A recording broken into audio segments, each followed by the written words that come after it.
Friends, welcome to my YouTube channel Sahel's Classes. Today we will discuss about the sp3 hybridization completely. तो आज हम क्या देखेंगे कि sp3 hybridization क्या होती है, कैसे कैसे वो हो सकती है।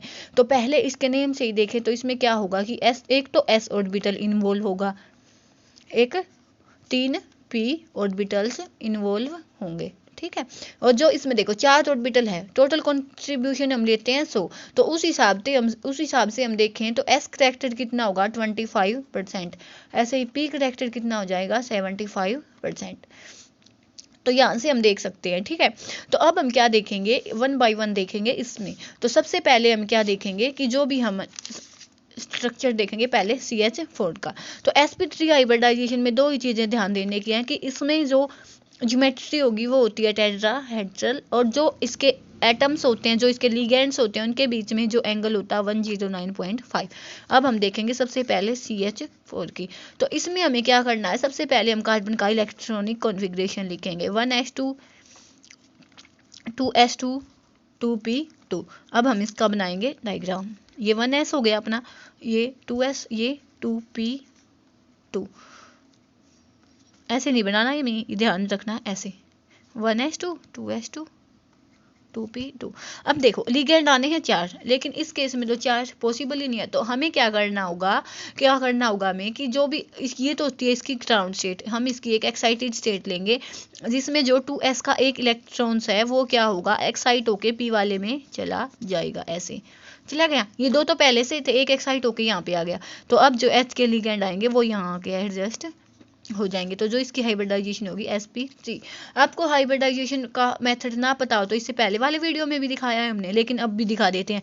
क्या होता है 1/2, उसके बाद जितने भी वैलेंस इलेक्ट्रॉन्स होते हैं जो अपना सेंट्रल एटम होता है उसमें, तो यहाँ पे जो कार्बन कितने होते हैं, कार्बन में वैलेंस होते हैं, जैसे हम इसका लिखते हैं कार्बन का कितना होता है 6 एटॉमिक नंबर होता है, तो 2 4, तो 4 हो जाएगा। ऐसे ही मोनोवैलेंट एटम कितने हैं, इसमें 4 हैं, तो 8/2, तो 4। यहाँ से हम बता सकते हैं इसकी जो हाइब्रिडाइजेशन होगी क्या होगी, sp3 होगी। ये तो हमने किसके केस में देख लिया, CH4 के केस में देख लिया। अब हम देखेंगे H2O के केस में। H2O का केस में क्या देखेंगे हम कि पहले O की हम इलेक्ट्रॉनिक कॉन्फ़िगरेशन लिखेंगे 1s2 2s2 2p4। इस केस में भी क्या होगा, 1s है 2s है, ये 2p4 हमने लिख दिया। पहले क्या होता है 1 बाय 1, उसके बाद सेकंड वाले में पुट होता है। ये तो हमने इसकी ग्राउंड स्टेट ले, लेकिन हमें क्या चाहिए, कैसे ऑर्बिटल चाहिए। तो इसमें क्या होगा, एक्साइटेशन होगा। एक्साइटेशन होने की वजह से एक तो ये p ऑर्बिटल है, इसका भी एक्साइट हो गई, ये यहाँ पे चला जाएगा। एक जो ये है ये यहाँ पे एक्साइट होकर चला जाएगा। क्यों, क्योंकि देखो ऑक्सीजन है, ऑक्सीजन में जो आउटर मोस्ट जो वैलेंस इलेक्ट्रॉन होते हैं वो कितने होते हैं, 6 होते हैं। जैसे यहाँ पे ले 2 4 6, तो H है 2 ही, तो एक तो ये हो गई, ठीक है। 2 के साथ तो H आके कंबाइन हो गई, एक एक इलेक्ट्रॉन ने, तो H आई अपना इलेक्ट्रॉन दिया, कंबाइन होगी। लेकिन जो ये 2 बचेंगे ना, ये क्या बचेंगे, लोन पेयर बचेंगे। तो यहाँ पे क्या आ जाएगा, ये यहाँ पे अपने आ गए लोन पेयर्स। और जो अपने H लिगेंड बचते हैं वो यहाँ पे आके जो सिंगल इलेक्ट्रॉन ऑक्यूपाई है वहाँ पे आके अपनी हाइब्रिडाइजेशन बना लेंगे, और जो एंगल हो वो जो हाइब्रिडाइजेशन हो जाएगी वो क्या हो जाएगी, sp3।